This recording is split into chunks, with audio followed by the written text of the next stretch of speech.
Back to the starting lineup with Scott Purrier, Ned Reynolds, and Art Haynes on your home for the St. Louis Cardinals. 102.1 The One. And we welcome you back to the starting lineup, and thank you very much for joining us on an absolutely beautiful Kentucky Derby Eve, Friday in the Ozark. Ned Reynolds joined by Dwight Glenn, Art Haynes, and Guy Newcomb.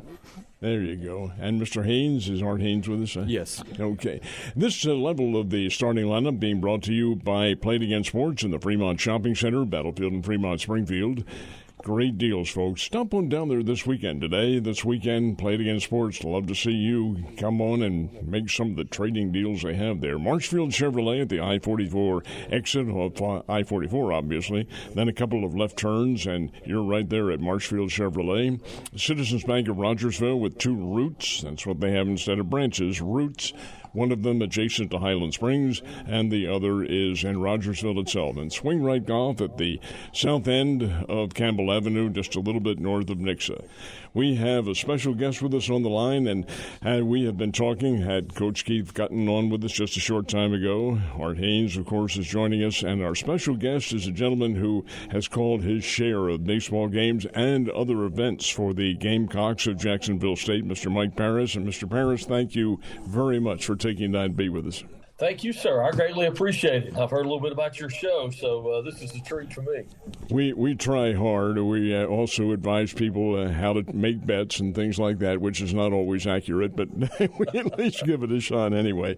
Let's talk a little bit about the Gamecocks coming in. You lead the league Conference USA, having a great year. Pitching staff, especially effective. Talk about them, if you will. Well, this is our best year so far in Division I since we made the move, and as you said, pitching's where it is. Well, our weekend starters, I think probably the best 3 in the league. Eli Pillsbury on Friday night, then Bo Bryan Saturday, Stephen Cash Sundays, and oddly enough, all 3 are southpaws. So we go with 3 left-handers, and on Fridays and Sundays, you got a couple of guys that are I guess as the old saying goes, crafty lefties. Pillsbury probably is a little more velo. His velocity 90 to 92, and Cash is 87 to 89. And in between them is a guy who just blisters it. I mean, he's consistently 96 to 98 in Bo Bryan. So the big thing is I think we've thrown strikes.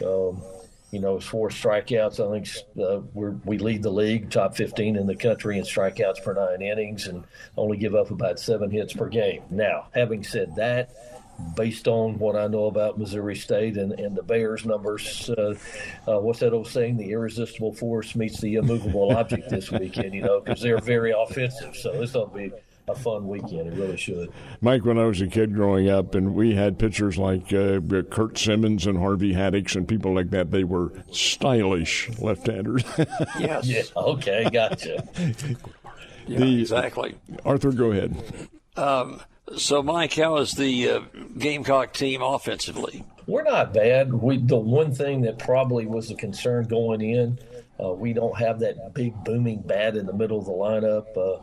If you'll look, Missouri State's hit twice as many home runs as we have. Now, our ballpark that we play in at home, very similar to Route 66 Stadium here.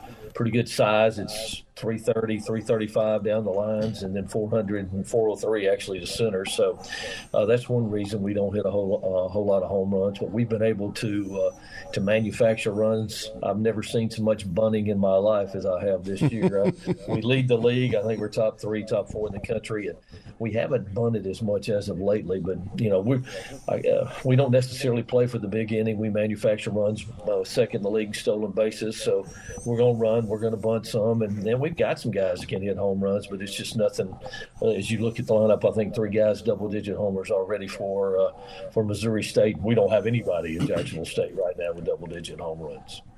Mike, obviously you have 3 strong starters. It is unusual that they're all lefties, but the back end of the bullpen must be really good as well to have that team ERA. Can you talk a little bit about that?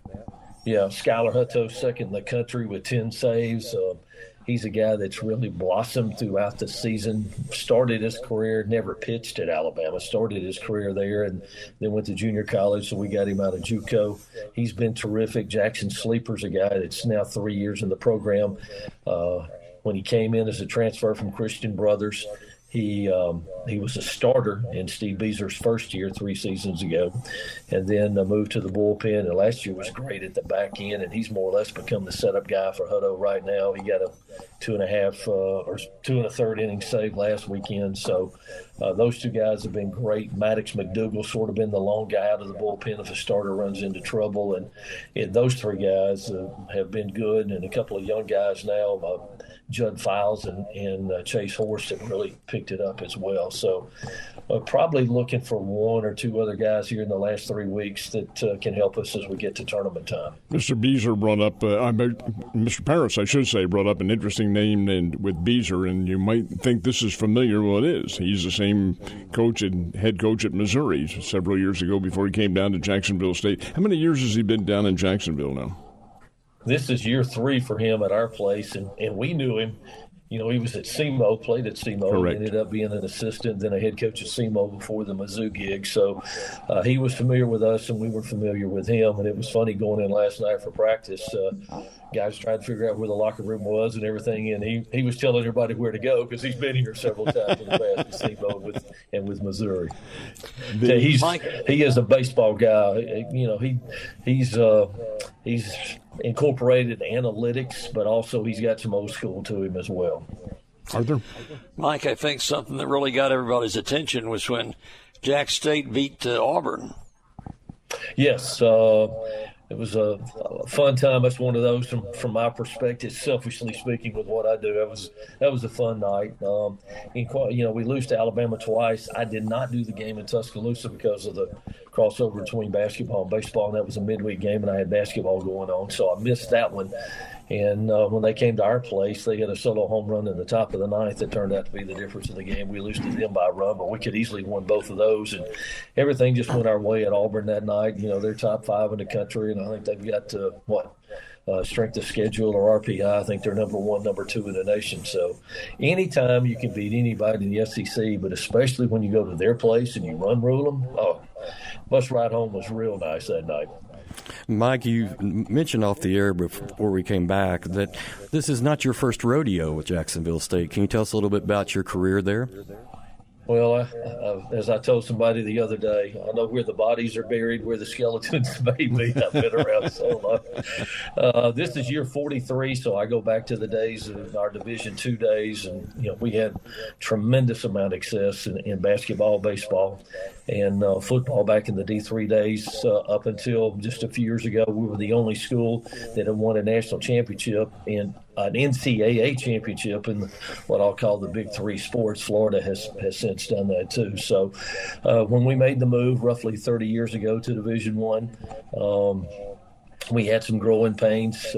And what is odd about this to me is we were probably better suited to make the move from FCS football to FBS football when we did that 3 years ago than we were going back to the old days when we went from D2 to D1. But it's really probably the last 15 to 20 years. Football had a lot of success, FCS, before we left it. And now since we made the move to FBS football, we've been in a bowl game each of our first 3 years and won a league title. And so it's been fun. And I got to tell you, when I started doing this in 1983, I had no idea that Jacksonville State would be playing FBS football from where we were then to where we are now. Isn't that interesting, his viewpoint on that, because that's precisely what ours is up here with Missouri State University. Right. Mr. Haynes and I were the broadcasting team back about that time. We had one trip to Jacksonville. Art, do you remember when that was?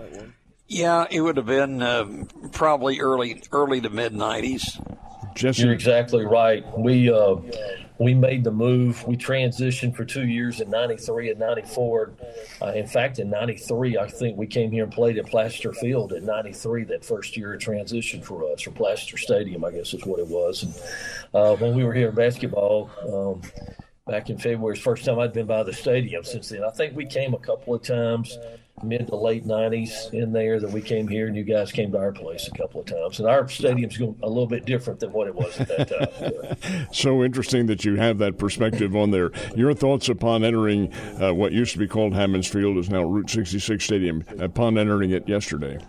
Oh, beautiful. Reminded me, we played at the Trash Pandas Madison Madison, or let's see, Rocket City Trash Man, Huntsville area, Madison, Alabama. It's a newer ballpark, I think, but those two are very similar. We've played at Regents Field in Birmingham. UAB plays some of their games there, and we've played there through the years as well. But tell you, this is very nice, and it's probably a little bigger than both of those places as well. So I got to go upstairs, so I'm ready to go. I like the broadcast spot. Great view, great seat up there for the 3-game series coming up. Arthur?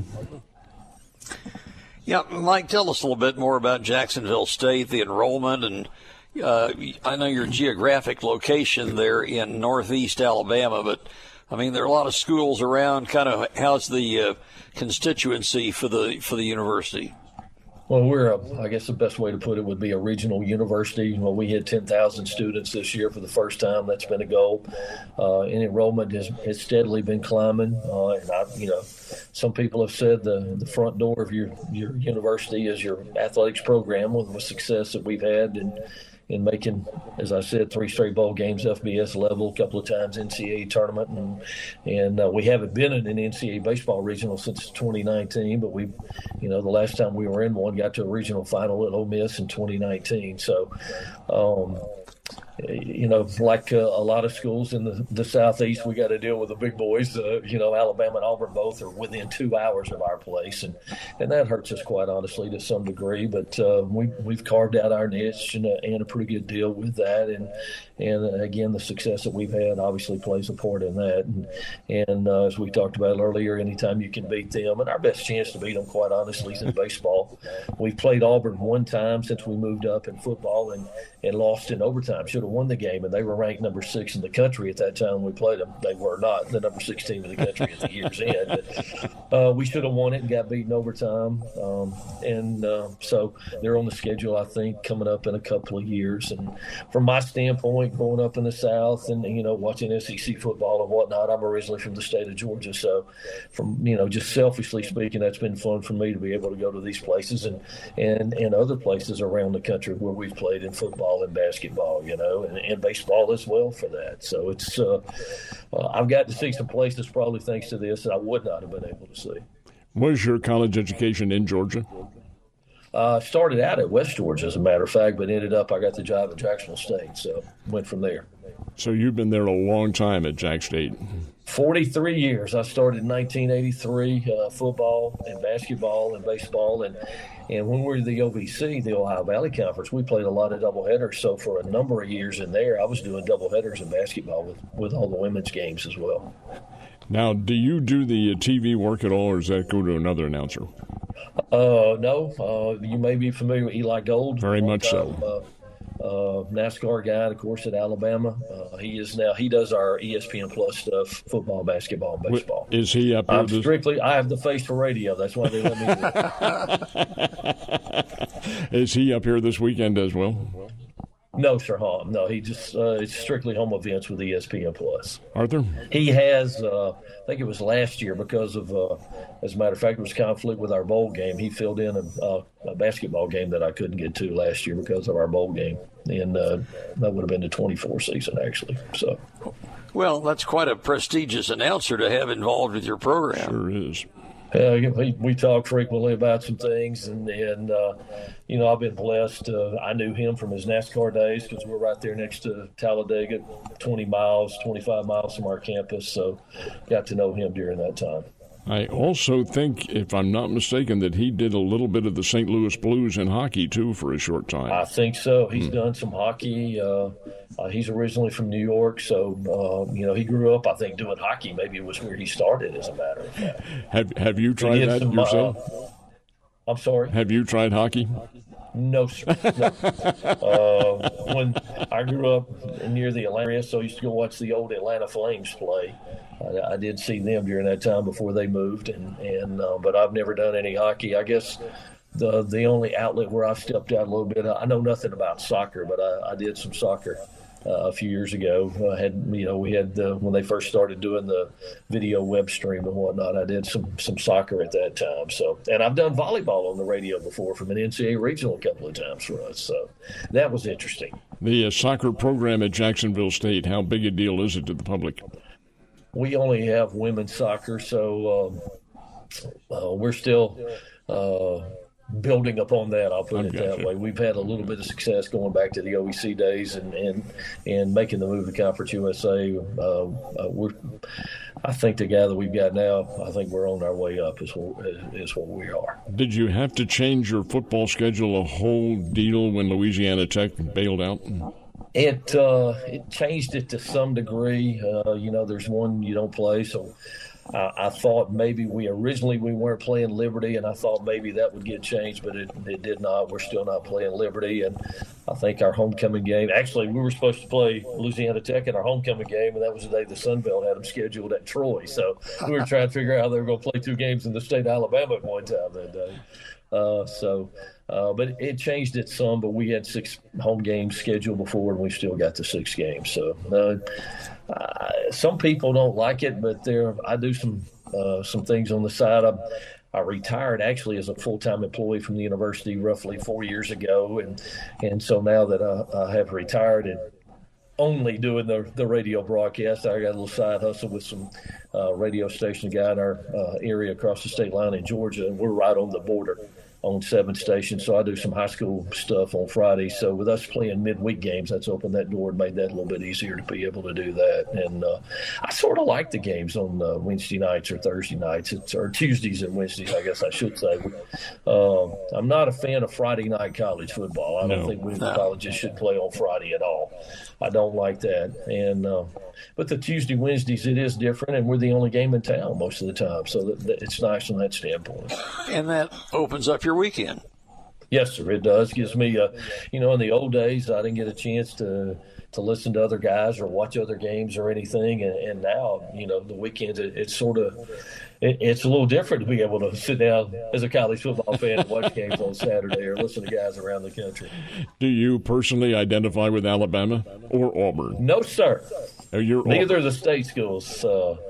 If you ask me where my other allegiance would be, it's as the fans there would say, the 4 most famous words in the English language. How about them dogs? So,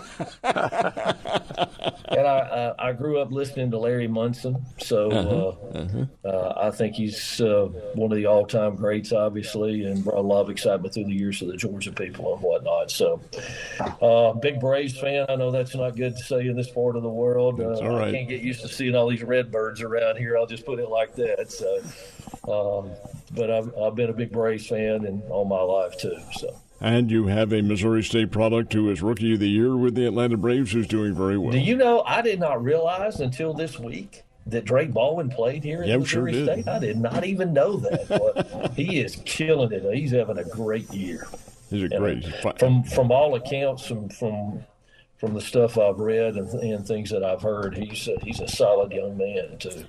Arthur, any kind of comments? Mm-hmm. Yeah, Pierce Johnson was with the Braves last year, and he was one of our guys also. I didn't know that. Oh, yeah. Wow. Mm-hmm.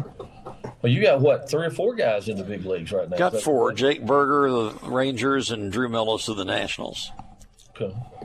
Pretty good. All right, real quickly, Mike, just a very brief summation. What do you think is going to happen this weekend? Well, I think it's obviously our pitching versus Missouri State's hitting, and that'll determine the outcome, I think. Now, I'll say that, and they'll all be 18 to 16 games or something like that. I don't know. So, but I think that it all, from a Jacksonville State standpoint, I think we got to pitch it very well to win this weekend. Arthur, any comments?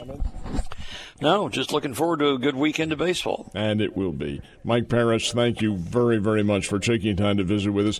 Want to wish you a whole lot of good luck, but not a great amount this weekend, but we'll see what happens, okay? I understand that completely. Hey, guys, I appreciate it. Thanks for the time. Long-time broadcaster Mike Parris with the Jacksonville State Gamecocks visiting with us. Time out on the starting lineup. We'll be right back.